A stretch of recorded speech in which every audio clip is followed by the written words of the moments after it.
आज हम पढ़ने वाले हैं Wheatstone bridge and it's balanced condition.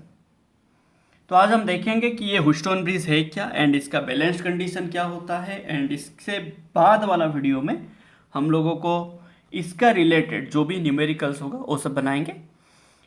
And हम लोगों ने अभी तक देखा कि किरचॉफ्स रूल्स क्या होते हैं, ठीक है ना। किरचॉफ्स रूल्स क्या होते हैं वो देखा। किरचॉफ्स रूल का एप्लीकेशन में हम लोगों ने पूरा डीपीपी बनाया, ठीक है ना। बहुत सारा क्वेश्चंस किए थे, प्रीवियस ईयर क्वेश्चंस किए थे। तो अभी हम पढ़ेंगे किरचॉफ्स लॉ का एप्लीकेशन, ठीक है। आज हम पढ़ेंगे व्हीटस्टोन ब्रिज, फिर नेक्स्ट वीडियो में हम न्यूमेरिकल बनाएंगे, फिर हम बनेंगे मीटर ब्रिज एंड पोटेंशियोमीटर। तो चलिए शुरू करते हैं आज का हमारा lecture, Wheatstone bridge and it's balanced condition. देखिए ये व्हीटस्टोन ब्रिज होता क्या है, ठीक है। पहला बात, ये व्हीटस्टोन ब्रिज होता क्या है। देखिए ये व्हीटस्टोन ब्रिज क्या होता है, ये चार रेजिस्टेंस का एक कॉम्बिनेशन होता है, एक अरेंजमेंट होता है जिसमें चार रेजिस्टेंस होते हैं, जिसमें चार रेजिस्टेंस होते हैं, ठीक है, ठीक है, जिसमें चार रेजिस्टेंस होता है। एंड ये चार रेजिस्टेंस को एक सेल के साथ कनेक्ट किया जाता है। ध्यान से समझिएगा, एक सेल के साथ कनेक्ट किया जाता है जिस सेल का पोटेंशियल होता है P, ठीक है। एक बैटरी के साथ कनेक्ट किया जाता है जिसका पोटेंशियल होता है V। एंड ये चारों रेजिस्टेंस के बीच में एक गाल्वानोमीटर को भी कनेक्ट किया जाता है। दिस इज द अरेंजमेंट, ठीक है ना, जिसमें चार रेजिस्टर होता है R1, R2, R3, R4। This arrangement को आप बोलते हो कि ये मेरा क्या है, व्हीटस्टोन ब्रिज है, ठीक है। ये मेरा व्हीटस्टोन ब्रिज है। लेट ये मेरा पॉइंट A है, ये मेरा पॉइंट B है, ये C है, ये D। लेट ये E, F, G, H। This arrangement of four resistors, जहां पे R1, R2, R3, R4 and दो एंड को हम क्या किए, देखो A एंड C। अगर R1, R3 का वाला एंड को लेके पॉजिटिव टर्मिनल ऑफ बैटरी को लगाएंगे एंड C को लगाएंगे नेगेटिव टर्मिनल। एंड ये जो B एंड D है, जो बी डी टर्म जो एंड है, उसके साथ हम एक गाल्वानोमीटर को कनेक्ट करते हैं, जिस गाल्वानोमीटर का रेजिस्टेंस होता है Rg, ठीक है ना, Rg। ये हम लिए, इसका कुछ एक वैल्यू होगा, ठीक है ना। अब बताइए, हमें पढ़ा गया करंट में, हम हमेशा पढ़े कि या तो पोटेंशियल है, पोटेंशियल में हम लोगों ने बोला कि पॉजिटिव पोटेंशियल से नेगेटिव पोटेंशियल हमारा हमेशा पॉजिटिव चार्ज फ्लो होता है। एंड जो पॉजिटिव चार्ज का फ्लो को ही हम लोगों ने क्या किया, फ्लो ऑफ करंट का डायरेक्शन लिया, हाँ कि ना।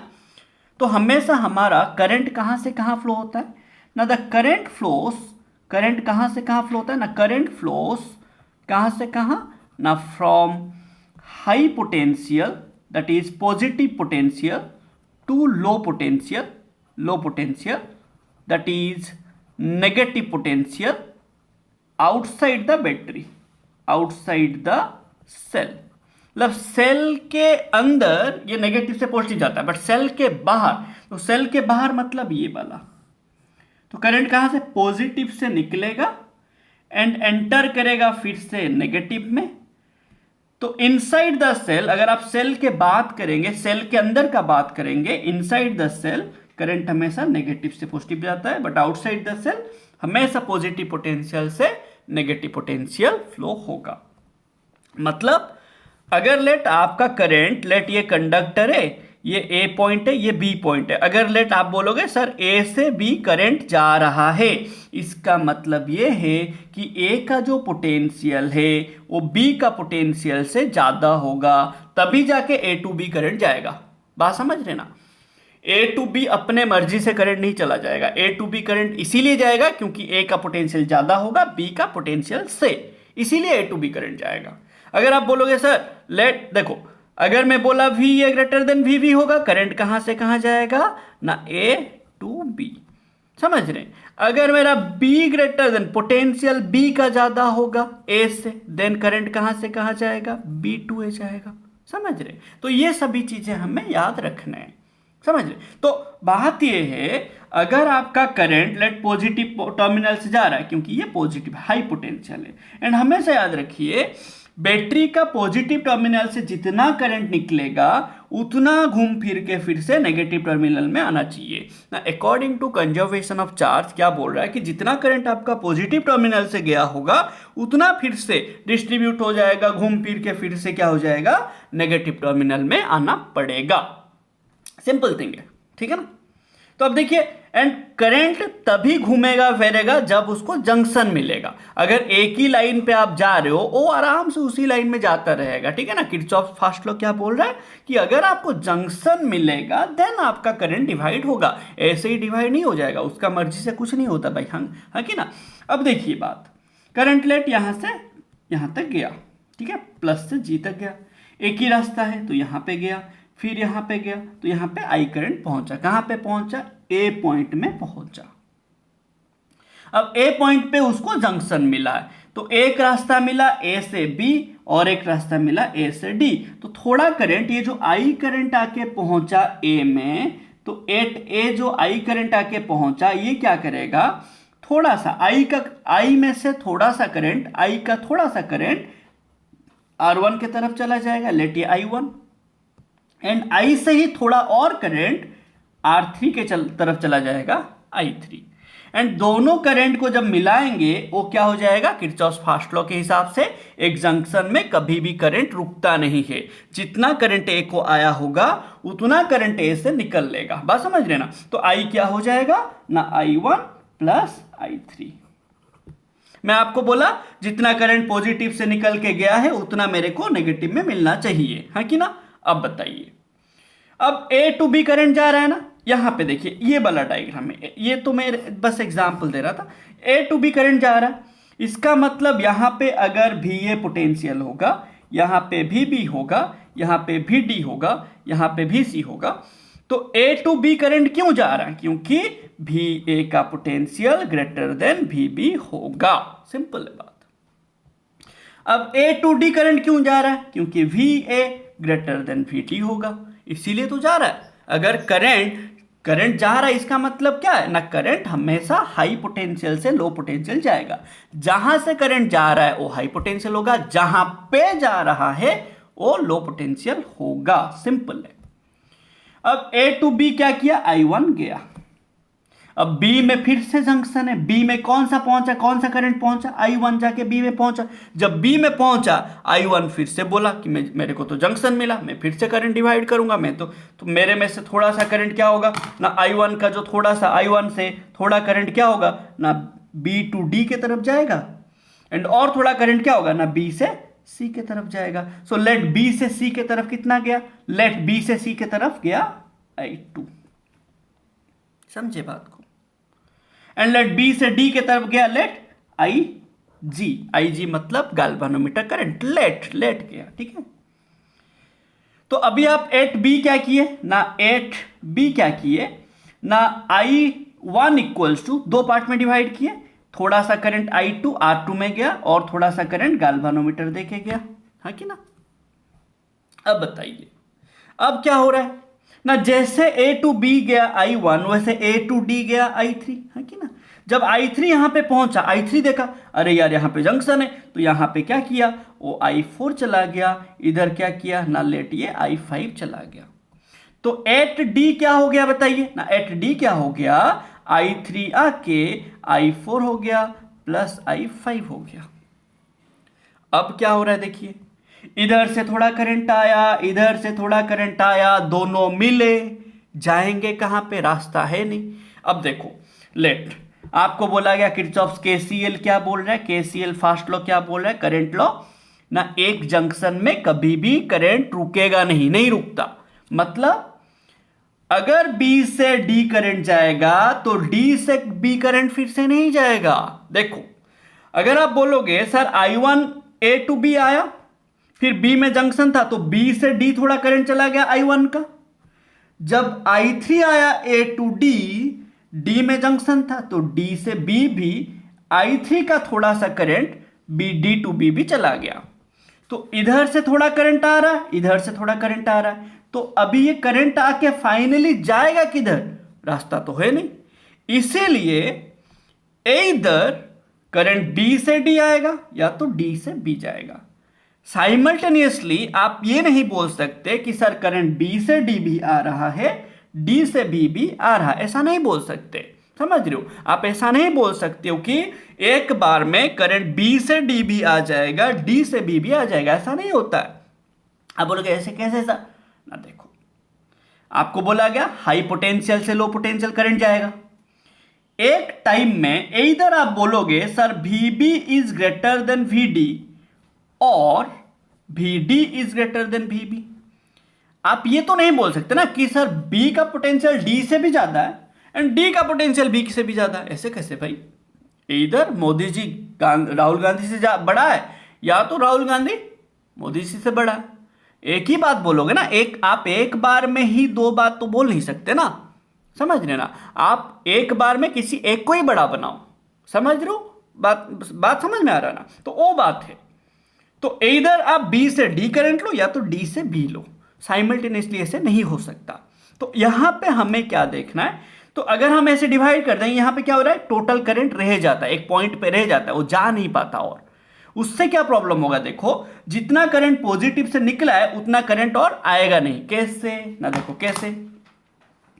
अब इधर से आया क्या I2, इधर से आया क्या I4, तो C में मिला, तो एट C क्या हो जाएगा बताइए ना, I2 plus I4 which is not equal to I। अगर I नहीं है तो ये कैसे, हमें तो I चाहिए कैसे भी करके नेगेटिव में, बट ये I नहीं आया, इसका मतलब मेरा कंजर्वेशन ऑफ चार्ज हो नहीं रहा है, कंजर्वेशन ऑफ चार्ज नहीं हो पा रहा है, कंजर्वेशन ऑफ चार्ज नहीं हो पा रहा है, समझ रहे हो, जो कि वायोलेट कर रहा है।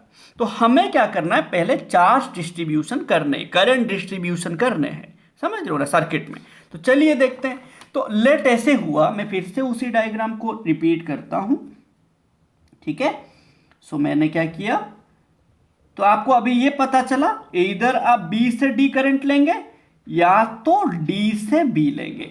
आप एक बार में B to D भी ले लेंगे एंड D to B ले लेंगे, ये कभी भी पॉसिबल नहीं है, समझ रहे ना।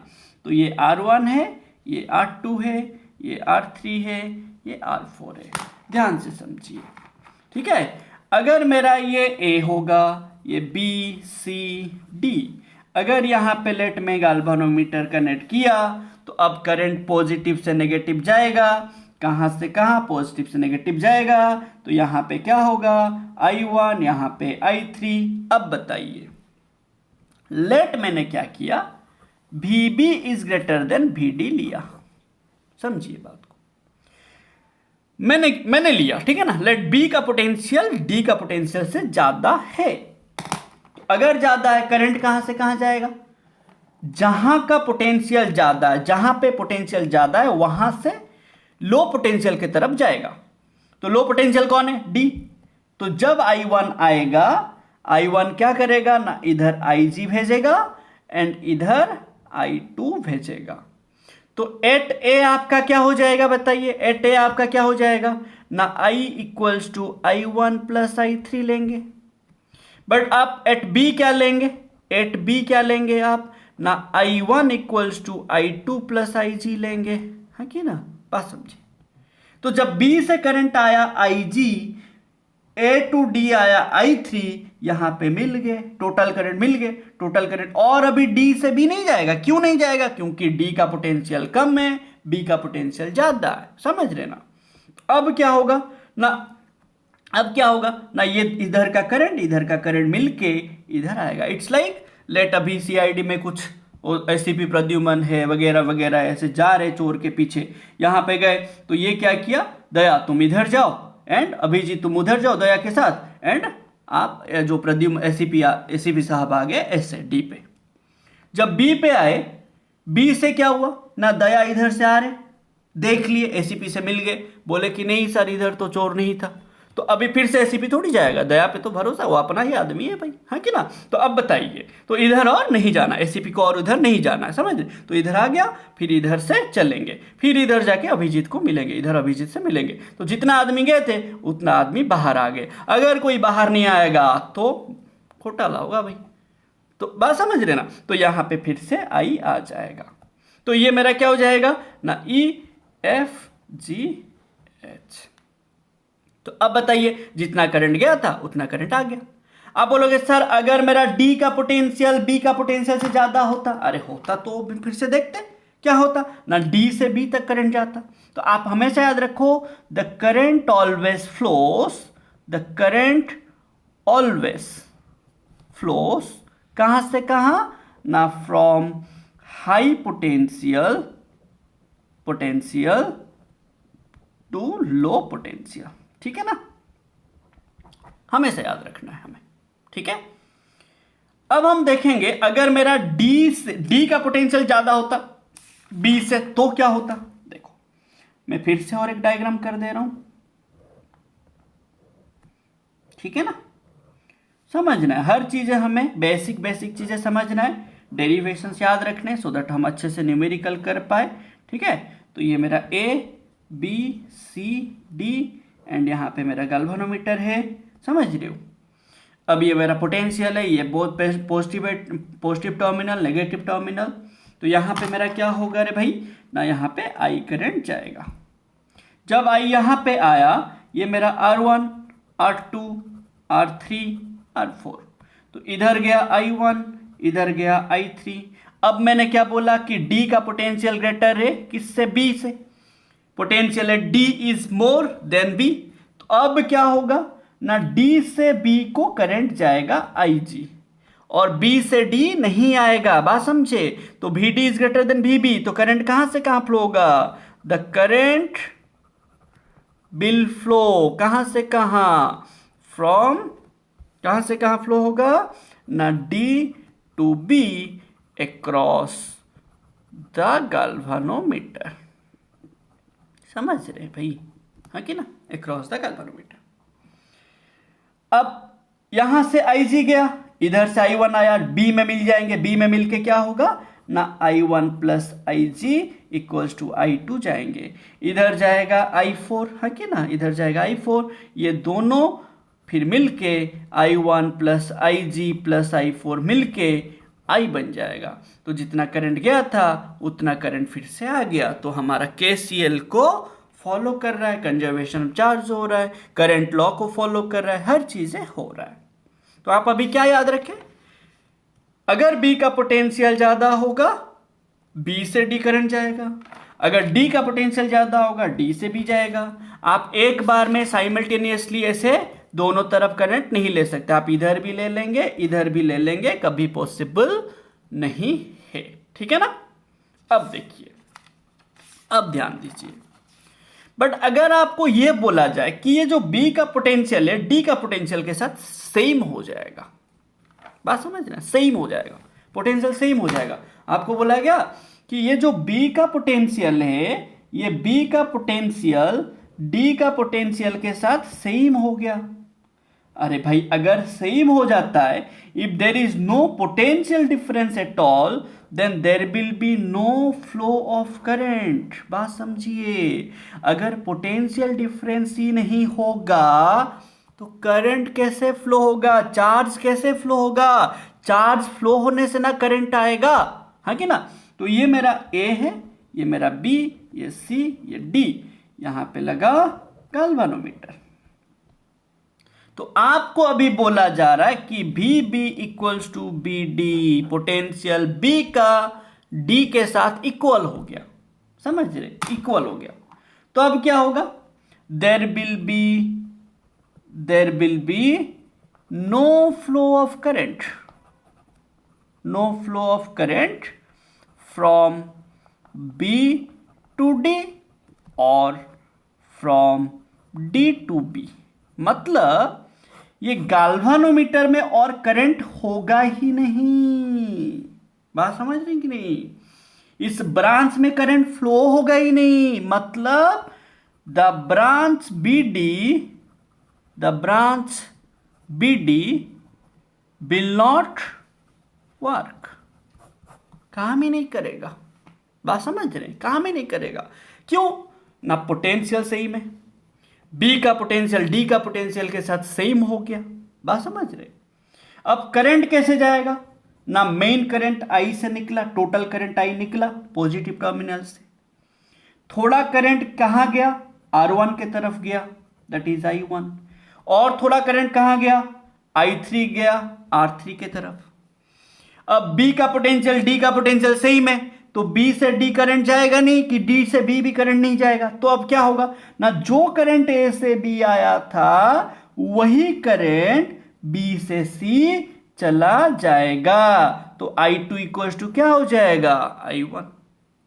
समझ रहे हो बात को, इसी ब्रांच में करंट जाएगा ही नहीं। इसका मतलब क्या है भाई, ये ब्रांच काम ही नहीं करेगा। तो अभी जो A से B करंट आया वही करंट B टू C चला जाएगा। जो करंट A टू D आया और D से B तो जाएगा नहीं, तो वही करंट क्या हो जाएगा ना, I4 इक्वल्स टू I3 होके C पे चला जाएगा। अब ये दोनों करंट मिल जाएंगे, यहां पे आ जाएगा।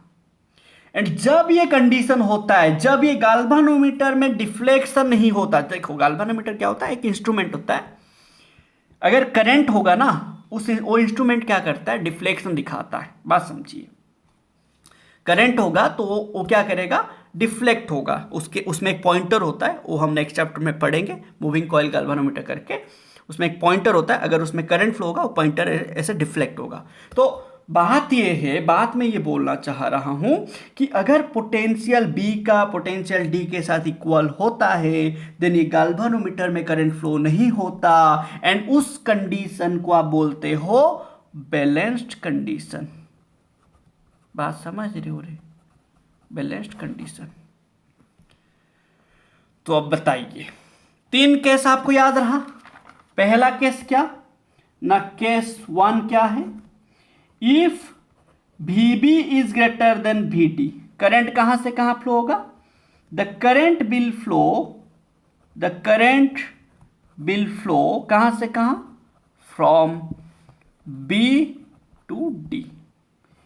केस 2 क्या याद रखा आपको, if VD is greater than PP, कहां से कहां फ्लो होगा current, the current will flow कहां से कहां, will flow from D to B।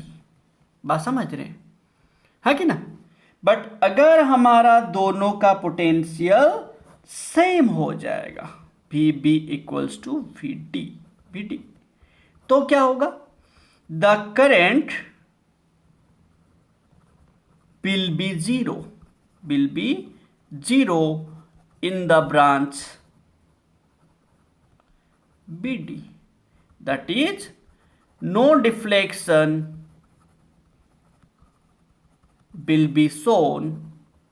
कौन देगा, shown by the galvanometer। समझ रहे हो, हाँ कि नहीं, गाल्वानोमीटर डिफ्लेक्शन देगा ही नहीं। एंड ये कंडीशन को आप बोलते हो ना बैलेंस्ड कंडीशन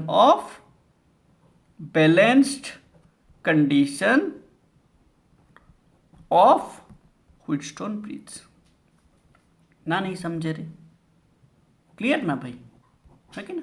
दैट इज ये यहां पे क्या होता है ना, IG इक्वल टू 0। इसी ब्रांच में करंट फ्लो नहीं होता, ये ब्रांच काम ही नहीं करता। ये ब्रांच को हम हटा देंगे, ये ब्रांच में जो रेजिस्टेंस होगा वो हम हटा देंगे। तो उसका ये अगर होता है, ये बैलेंस कंडीशन होता है, तो हमारा क्या होगा, क्या ऐसा कंडीशन आएगा, वो अभी हम देखेंगे।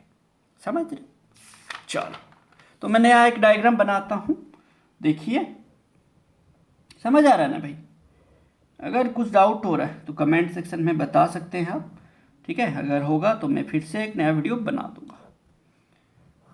चलिए देखते हैं क्या होता है। यहाँ पे ये प्लस, ये माइनस, ये भी है कि ना। तो ये गाल्वानोमीटर काम करेगा नहीं, है कि ना। कब नहीं काम करेगा, जब ये B का पोटेंशियल D का पोटेंशियल इक्वल हो जाएगा। एंड उसी कंडीशन को आप बोलते हो क्या हो, balanced condition of the Wheatstone bridge, ठीक है ना। देखिए तो अब ये मैंने A लिया, ये C लिया, ये E F G H, Kirchhoff's law का एप्लीकेशन है ये।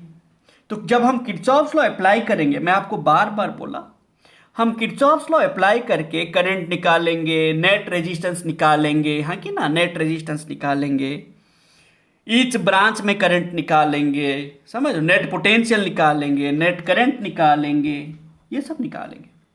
बट जब भी हम किरचॉफ्स लॉ अप्लाई करते हैं, हम हमेशा क्या करेंगे, छोटे छोटे लूप को कंसिडर करेंगे, स्मॉल स्मॉल लूप। तो यहाँ पे छोटे छोटे लूप कौन है? लेट ये R1 है, ये R2 है, ये R3, ये R4। छोटा लूप यहाँ पे कौन है ना? एक छोटा लूप है ABDA, और एक छोटा लूप क्या है? BDCB। अगर ये दोनों से छोटे छोटे लूप से नहीं बनता, देन आप और एक छोटा लूप लो। कौन सा लोगे? ADCEFGH। ऐसा एक लूप लो जिसमें बैटरी कंसीडर हो। देखो ABDA में बैटरी नहीं आता, CBDC में बैटरी नहीं आता, बट अगर आप ADCEFGHA लेंगे तो उसमें बैटरी कंसीडर हो जाता है। तो अगर आपका ये दोनों छोटे लूप से आंसर नहीं बनता, देन आप क्या करो, एक और एक्स्ट्रा लूप लो बैटरी को कंसीडर करके। ठीक है ना, आपका आंसर बन जाएगा। तो अभी करंट डिवाइड करेंगे, IG बनेगा मेरा 0, क्योंकि बैलेंस्ड कंडीशन है, potential at B is equal to potential at D। समझ रहे हो ना? अब यहां पे मेरा करंट आया I, तो इधर गया I1, इधर IG 0, तो इधर गया I2, तो यहां पे I1 इक्वल्स टू क्या है? I2, हाँ कि ना? इधर आया I3, इधर आया I4, एंड यहां पे I3 इक्वल्स टू क्या है? I4, हाँ कि ना भाई? तो इधर एंटर किया था A में I, निकला C में I। तो जितना करंट गया था पॉजिटिव से, उतना करंट I आ गया नेगेटिव पे। हर रूल हमारा फॉलो होना चाहिए, समझ लेना। तो IG 0। अब बताइए, ये गैल्वानोमीटर का रेजिस्टेंस RG है। इक्वेशन बनाएंगे, सेकेंड लॉ याद होगा आपका, किरचॉफ सेकेंड लॉ याद होगा। क्या था लॉ ना? बोला गया आपको क्या, अगर आप टोटल पोटेंशियल लेंगे तो इक्वल टू 0 करेंगे। किरचॉफ सेकेंड लॉ क्या बोल रहा है, थोड़ा रिमाइंड करवा देते हैं ना। Total potential equal to 0। उस टोटल पोटेंशियल में बैटरी का पोटेंशियल आएगा, रेजिस्टर का भी पोटेंशियल ड्रॉप आएगा। समझ रहे हो ना? एंड जब रेजिस्टर का पोटेंशियल ड्रॉप लेंगे, आप अलोंग करंट नेगेटिव लेंगे, अगेंस्ट करंट पॉजिटिव लेंगे। याद होगा आपको, थोड़ा देख लेना प्रीवियस वाला वीडियो। तो जब मैं ABDA लूंगा, देखो मैं A टू B जा रहा हूं, करंट भी A टू B जा रहा है, तो अलोंग करंट नेगेटिव लूंगा। तो अलोंग करंट इसका पोटेंशियल क्या होगा? V equals to IR, Ohm's law हम पढ़े, तो V इक्वल्स टू क्या? IR I1 R1। तो क्या लेंगे ना? Minus I1 R1। B to D, IG 0, तो IG इंटू RG, तो प्लस IG 0 है, RG IG तो 0 है, हम उसको 0 डाल देंगे बाद में।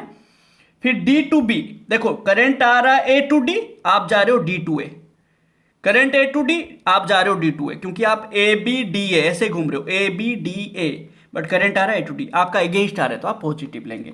तो प्लस क्या हो जाएगा ना? I3R3 equal to 0। अब IG 0 डाल दीजिए, तो ये नेगेटिव उधर ले लीजिए, तो क्या हो जाएगा ना? I3R3 equals to I1R1, equation 1। समझ रहे हो? अब BDCB लेंगे, सेम IG इंटू RG लेंगे। ठीक है, IG इंटू RG, तो हम IG के जगह पे बाद में 0 डाल देंगे, क्योंकि हमारा करंट फ्लो नहीं होगा। क्यों नहीं होगा? क्योंकि B का पोटेंशियल D का पोटेंशियल सेम है, एंड ये मेरा होता है बैलेंस्ड कंडीशन। ठीक है ना, बैलेंस्ड कंडीशन। तो अब क्या हो जाएगा? B टू D, फिर D के बाद D से C जा रहे हो आप, along current negative, minus I4 R4, फिर C to B against current, तो plus I2 R2 equal to 0।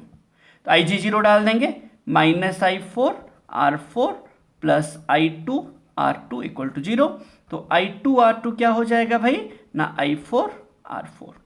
अब I1 मतलब I2, तो I2 जहां पे हम I1 यूज कर सकते हैं, तो I1 R2 इक्वल्स टू क्या हो जाएगा? I4 मतलब I3 है कि ना? तो I3 R4, दिस इक्वेशन 2। अब आप क्या कर लो ना? इक्वेशन 1 डिवाइडेड बाय इक्वेशन 2 कर लो, तो क्या हो जाएगा? देखो ना, I3 R3 by I1 R2 equals to I1 R1 by I3 R4। समझ रहे हो भाई, है कि ना? तो क्या हो जा रहा है देखिए, आप क्या हो जा रहा है देखिए ना। अब देखिए R1 बाई R4, ठीक है। देखो सॉरी यार, ये क्या हो जाएगा मेरा, देखो ये I3 है, हाँ कि ना। देखो I3R4, ठीक है ना, इसको डिवाइड करेंगे। मैंने यहाँ पे थोड़ा सा चेंज कर दिया, तो इसको देखो क्या कर लेते हैं, आंसर आ जाएगा, सेम आंसर आएगा, उसका टेंशन मत लो। तो क्या हो जाएगा देखो, ये I3R3 है, हाँ कि ना। तो मेरा क्या हो जाएगा यहाँ पे देखो, तो इक्वेशन 1 क्या है रे मेरा ना, I3R3 इक्वल्स टू I1R1, ये इक्वेशन 1 है। इक्वेशन 2 क्या है देख लो, equation 2 I1R2 equals to I3R4, तो ये मेरा क्या है, I3R4 इक्वल्स टू I1R2, ठीक है ना। देखो सही में, ये I2 के जगह पे आप I1 डालें क्योंकि I2 इक्वल्स टू I1 है, I4 के जगह पे I3 डालें क्योंकि I4 इक्वल्स टू I3 है। डालने के बाद अभी आप क्या कीजिए, इक्वेशन 2 को इक्वेशन 1 के साथ डिवाइड कीजिए, या तो इक्वेशन 1 को इक्वेशन 2 के साथ डिवाइड कीजिए।